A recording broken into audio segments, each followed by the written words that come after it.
La política de exclusión racial impulsada por las propias instituciones de los Estados Unidos tuvo sus raíces ya desde finales del siglo XIX. Después de la Guerra de Secesión y la emancipación de los esclavos, los estados sureños rápidamente adoptaron medidas segregacionistas hacia las personas afroamericanas, las conocidas como leyes Jim Crow. Estas leyes restringieron el derecho al voto, promovieron la segregación en el transporte, las escuelas y básicamente de la vida diaria. Durante esta época, muchas ciudades también empezaron a aplicar políticas segregacionistas que impedían a los afroamericanos vivir en ciertas áreas o ciudades enteras, y provocaron su desplazamiento. Sin embargo, la segregación espacial comenzó justamente desde los niveles locales mediante la zonificación abiertamente con motivos raciales. En 1910, Baltimore se convirtió en la primera ciudad en el país que prohibió bajo ordenanza que los afroamericanos pudieran comprar una casa en barrios mayoritariamente blancos y viceversa. Y a partir de ella muchas otras ciudades, especialmente las sureñas, la siguieron. Pero en 1917 la Suprema Corte atraería el caso de Louisville, Kentucky, cuando un residente afroamericano intentó comprar una casa en un barrio mayoritariamente blanco. La Suprema Corte dictaminó que la zonificación con motivos raciales era inconstitucional, violando directamente la 14ª enmienda, que abogaba por la libertad de vender u obtener una propiedad. Si bien desde ese año las medidas de segregación mediante zonificación quedaron oficialmente prohibidas por la ley, la historia estaba lejos de terminar aquí. De hecho, lamentablemente podríamos decir que fue el punto de partida, pues muchos de los estados, gobiernos locales, organizaciones y por último el gobierno federal empezaron a idear nuevas formas de segregación racial dentro de las ciudades estadounidenses. Conozcamos uno de los episodios más sombríos en la planificación urbana en los Estados Unidos, cuyos efectos todavía resienten sus ciudades hasta el día de hoy. Esto es Urbanópolis y bienvenidos. Mientras que el caso de Louisville retomado por la Suprema Corte era discutido en 1917, tan solo 8 ciudades en todo el país tenían leyes de zonificación vigentes. 20 años después, el país tenía ahora 1,246. La zonificación es el instrumento básico en la planificación urbana. Es la ordenanza que deben de seguir las ciudades para que en teoría crezcan de manera ordenada.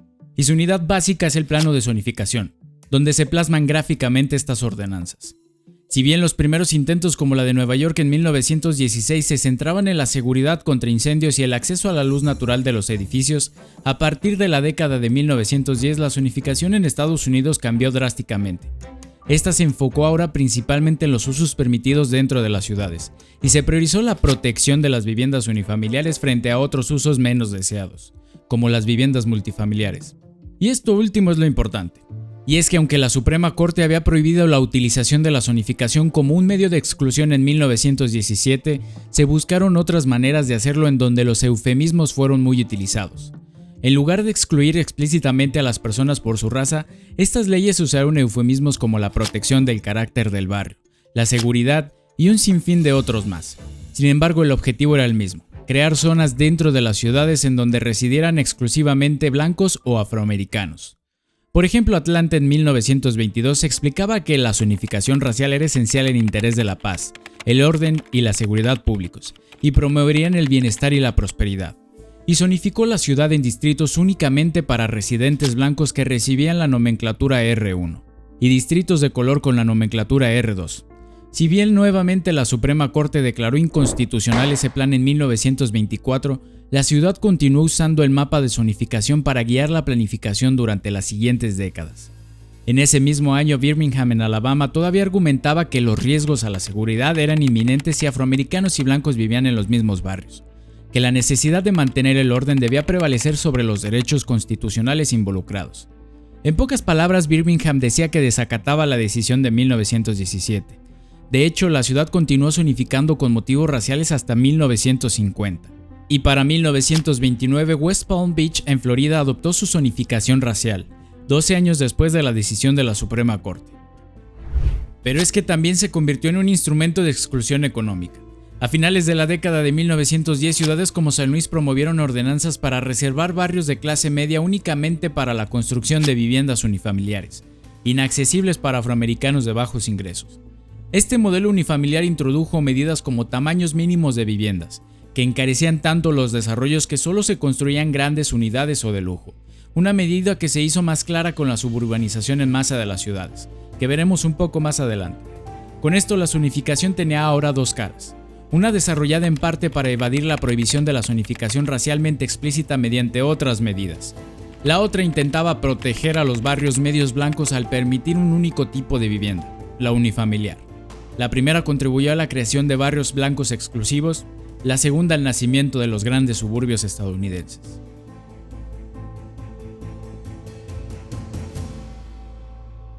Pero esto también era solo una parte del proceso. Hasta ahora la exclusión había sido impulsada por los gobiernos locales y las primeras leyes de zonificación. Sin embargo, la transformación de las ciudades estadounidenses bajo una profunda segregación, con el papel clave del gobierno federal y una exclusión sistemática, llegó tras la Segunda Guerra Mundial. Y para ello 3 instituciones y organizaciones del Estado fueron utilizadas. Primero, el gobierno impulsó un plan para que las familias blancas se mudaran de los centros urbanos a casas unifamiliares en los suburbios, promoviendo la propiedad de la vivienda. Una vez en marcha la naciente suburbanización, el gobierno, con una intención racial explícita, hizo casi imposible que los afroamericanos accedieran a las mismas oportunidades. Así, la promoción federal de la vivienda se volvió inseparable de una política de segregación racial. En la década de los 30, la vivienda seguía siendo inaccesible para la clase media y trabajadora, agravada aún más por la Gran Depresión. Las hipotecas requerían un pago inicial del 50% únicamente para los intereses, y a los 5 o 7 años los prestatarios debían refinanciarla o buscar otro banco con las mismas condiciones, algo que pocas familias podían permitirse. El New Deal de Roosevelt introdujo un programa para apoyar a los propietarios que no podían cumplir con los pagos, y otro para facilitar que la clase media accediera a una vivienda por primera vez. El punto de inflexión en la política de segregación vendría justo con este programa en 1933, y es que para rescatar a los hogares que estaban a punto de incumplir sus pagos, el gobierno creó la Homeowners Loan Corporation, o HOLC por sus siglas en inglés. Esta institución compró hipotecas al borde de la ejecución hipotecaria y emitió nuevas con plazos de hasta 15 años, que luego se extendieron a 25. Las hipotecas de la HOLC, a diferencia de antes, se amortizaban, lo que significaba que cada pago mensual incluía parte del capital y los intereses, permitiendo a los prestatarios convertirse en dueños de su vivienda. Con tasas de interés tan bajas, estas hipotecas eran una gran opción, aunque evidentemente los pagos regulares seguían siendo obligatorios. Por lo tanto, para evitar impagos se evaluó cuidadosamente la capacidad de los prestatarios. La HOLC quería saber sobre el estado de la casa y de las casas circundantes en el barrio, para ver si era probable que la propiedad mantuviera su valor y verificar la probabilidad de impagos. La HOLC contrató entonces a agentes inmobiliarios locales para que hicieran tasaciones, y como resultado creó mapas de riesgo codificados por colores de cada área metropolitana del país, con los barrios más seguros coloreados en verde y los más riesgosos coloreados en rojo. Esta práctica fue conocida como redlining, y fue uno de los mayores instrumentos de segregación racial durante el siglo XX.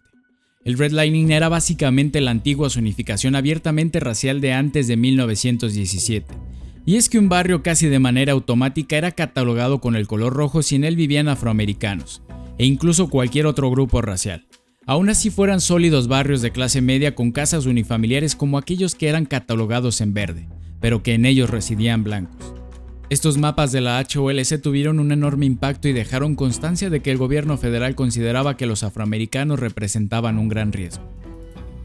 Luego, en 1934, el gobierno creó la Federal Housing Administration, también como parte del New Deal, y ahora esta aseguraba hipotecas bancarias que cubrían el 80%. Tenían plazos de 20 años y se amortizaban por completo. Las normas de la FHA desde un inicio incluyeron un requisito de que solo aceptarían personas blancas en el programa. De hecho, esta fue más allá y en 1935 lanzó el Manual de Evaluación para sus tasadores, que explícitamente indicaba que para que un barrio mantenga su estabilidad es necesario que las propiedades sigan siendo ocupadas por las mismas clases sociales y raciales. Un cambio en la ocupación social o racial generalmente conduce a la inestabilidad y a una reducción de los valores. Se les dijo a sus tasadores que otorgaran calificaciones más altas cuando se obtenga protección contra algunas influencias adversas, y que entre las influencias adversas importantes están la infiltración de grupos raciales o de nacionalidades inarmónicas. El manual concluía que todas las hipotecas sobre propiedades protegidas contra tales influencias desfavorables, en la medida que dicha protección sea posible, obtendrán una calificación alta. De igual manera, la FHA desaconsejó a los bancos que otorgaran préstamos a barrios urbanos en favor de los suburbios de nueva construcción, pues según el manual, las propiedades más antiguas tienen una tendencia a acelerar la tasa de transición a la ocupación de clases más bajas. Y por último, favoreció las hipotecas en áreas donde los bulevares o las autopistas servían para separar a las familias afroamericanas de las blancas, afirmando que las barreras naturales o artificialmente establecidas resultarán eficaces para proteger a un barrio y las ubicaciones dentro de él de influencias adversas, incluida la prevención de la infiltración de ocupantes de clase baja y grupos raciales inarmónicos. Y aquí es donde entra la tercera institución del Estado encargada de la segregación. Al término de la Segunda Guerra Mundial y con el regreso de millones de veteranos, el recién creado Veterans Association también comenzó a garantizar hipotecas para los militares. Adoptó los mismos lineamientos y políticas de viviendas de la FHA, y los tasadores utilizaron el mismo manual de evaluación. Para 1950, la FHA y la Veterans Association juntos aseguraban la mitad de todas las nuevas hipotecas en el país. Los lineamientos de estos dos fueron determinantes. La FHA no solo otorgaba créditos a individuos para comprar su casa, sino que garantizaba préstamos a desarrolladores para construir barrios exclusivamente blancos o siempre que no hubiera riesgo de cambio racial o estar cerca de un barrio afroamericano. Por tanto, utilizó mucho de los mapas de riesgos creados por la HOLC y fue la principal promotora de la suburbanización del país. Suburbios como Milpitas o Palo Alto en California o Levittown en Nueva York, famoso por ser el primer suburbio masivo con sus 17.500 viviendas, fueron establecidas bajo estos lineamientos. Aunque no fueron ni los primeros ni los únicos desarrollos de este tipo financiados por la FHA y el Veterans Association, exclusivamente para familias blancas y bajo el aviso de bajo riesgo dictado por la HOLC. Las áreas metropolitanas de todo el país se suburbanizaron por esta política gubernamental, en donde los afroamericanos sabían que ni siquiera debían de molestarse en aplicar, pues en automático su solicitud de vivienda sería rechazada. En algunos casos se intentaron construir suburbios para afroamericanos, pero la FHA no ocultó las bases raciales de sus decisiones. Por ejemplo, en San Luis el barrio de Deporres no obtuvo el mismo financiamiento que los suburbios blancos, resultando en diseños más deficientes y sin equipamientos como parques. O como en 1940, cuando a un constructor en Detroit le fue inicialmente negado el financiamiento de la FHA para un proyecto cerca de un barrio afroamericano. Sin embargo, tras construir un muro para separar a los barrios, la FHA aprobó el préstamo.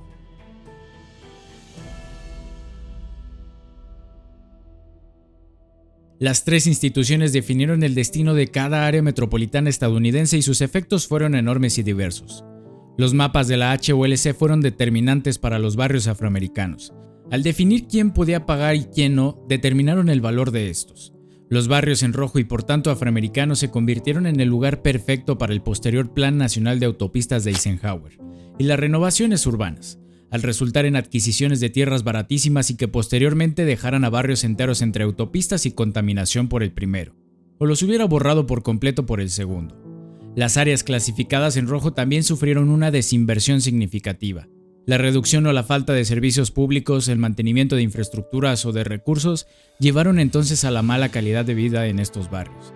La educación igualmente se vio afectada, pues en los barrios catalogados en rojo las escuelas recibían menos financiamiento y recursos. Por otro lado, sin las hipotecas de la FHA, las viviendas en barrios afroamericanos eran más caras que las viviendas similares subsidiadas en los suburbios blancos. La opción de rentar también resultó más costosa para los afroamericanos, y cuando la vivienda se hacía propia era menos valiosa a diferencia de los barrios blancos, lo que dejó a los propietarios con menos recursos para su mantenimiento. Con menos opciones de residencia, muchas veces los barrios afroamericanos por supuesto también sufrieron de hacinamiento. Y como si eso no fuera poco, cuando barrios se construían, las autoridades los aprobaban cerca de zonas industriales o de residuos contaminantes. Por todo lo anterior, las viviendas y barrios afroamericanos tuvieron entonces más probabilidades de deteriorarse, lo que reforzó el imaginario de los barrios descuidados y peligrosos. En 1973, la Comisión de Derechos Civiles en los Estados Unidos concluyó que la industria de la vivienda, ayudada e instigada por el gobierno, debe asumir la responsabilidad principal por el legado de la vivienda segregada. El gobierno y la industria privada se unieron para crear un sistema de segregación residencial. A más de 90 años, los efectos del redlining aún se mantienen. Ya la he recomendado alguna vez, pero organizaciones como Segregation by Design se han encargado de documentar los procesos de redlining, renovaciones urbanas, desplazamientos, segregación y destrucción de barrios por la HOLC y el posterior Plan Nacional de Autopistas. Su página contiene mapas y videos mostrando el antes y el después de muchas de las ciudades estadounidenses, creados a partir de mapas publicados en 1933 por la HOLC, comparando la estructura demográfica actual y los proyectos que se llevaron a cabo dentro de las zonas rojas. Te lo dejo en la descripción por si te interesa. Aunque peor aún es que la zonificación excluyente todavía se mantiene.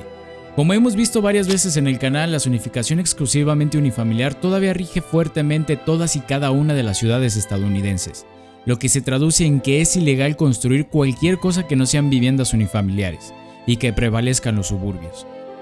Y es que ejemplos como el del suburbio de Franklin en Nashville, donde todavía menos del 7% son afroamericanos y en ciertas zonas solo permiten viviendas no menores a los 8,000 metros cuadrados, promueven que la vivienda sea inaccesible para la gran mayoría de la población. Recuerda que si te ha gustado este video no olvides dejarnos un like y suscribir. Hasta la próxima.